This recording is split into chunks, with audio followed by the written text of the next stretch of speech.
Halo semuanya, di sesi kali ini kita akan bongkar cara super gampang buat mendeskripsikan sebuah ruangan dalam bahasa Inggris. Cuma butuh 3 langkah simpel aja loh. Udah siap? Yuk kita langsung mulai aja. Pernah nggak sih kamu mau ceritain soal kamarmu ke teman, mungkin teman baru, tapi malah bingung.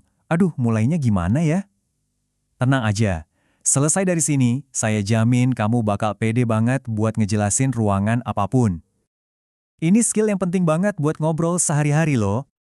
Oke, langkah pertama. Ini fondasinya ya, paling dasar banget. Jadi sebelum kita bisa bilang di mana letak suatu barang, kita harus bisa bilang dulu kalau barang itu ya memang ada di sana. Nah, senjata andalan kita buat langkah pertama ini adalah 2 frasa sakti. There is dan there are. Anggap aja ini kayak batu bata pertama waktu kita mau bangun kalimat deskripsi. Fungsinya simpel, buat nunjukin keberadaan sesuatu. Bedanya apa? Gampang banget. Kita pakai there is kalau bendanya cuma ada satu atau singular.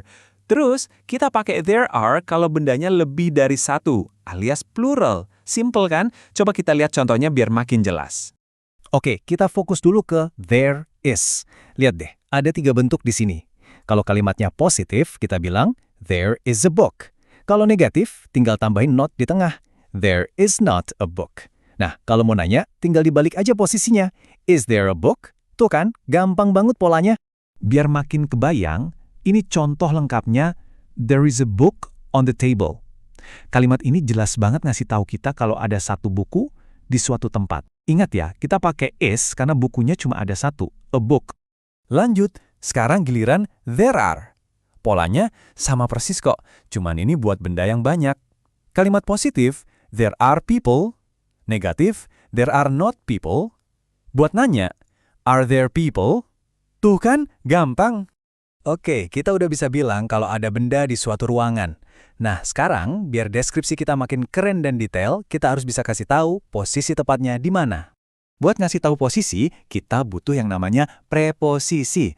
Coba lihat deh beberapa yang paling sering dipakai ini. Ada in yang artinya di dalam, on untuk di atas, under buat di bawah, sama next to yang artinya di sebelah. Ini kunci biar deskripsi kita jadi lebih spesifik. Misalnya kayak gini, the chair is next to the door. Kata next to di sini ngasih kita informasi lokasi yang presisi banget.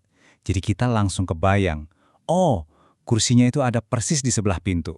Nah, kita udah punya 2 kepingan puzzle nih. Bendanya apa sama posisinya di mana. Biar gambarnya utuh, kita butuh kepingan terakhir, yaitu konteks tempatnya, alias nama ruangannya. Ini beberapa kosakata ruangan yang wajib banget dihafal. Yuk kita ucapin bareng-bareng biar makin lancar. Living room, kitchen, bedroom, bathroom, dining room. Tahu nama-nama ini bakal ngebantu banget. Contoh penggunaannya simple banget. I am in the living room. Kalimat ini langsung ngasih kita konteks yang lengkap, menempatkan si pembicara di dalam sebuah ruangan spesifik. Oke, ini dia bagian yang paling seru. Sekarang saatnya kita rakit semua 3 langkah yang udah kita pelajari tadi buat bikin satu kalimat deskripsi yang utuh dan keren. Dan inilah hasilnya. There are 2 pillows on the sofa in the living room.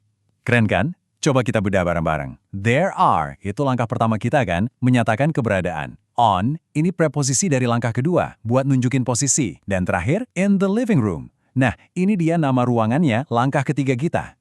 Formula yang sempurna. Sekarang giliran kamu. Coba deh sekarang juga, lihat sekeliling ruanganmu. Terus coba bikin satu kalimat aja, pakai 3 langkah yang barusan kita pelajari. Apa yang bisa kamu deskripsikan? Yuk dicoba. Saya yakin kamu pasti bisa.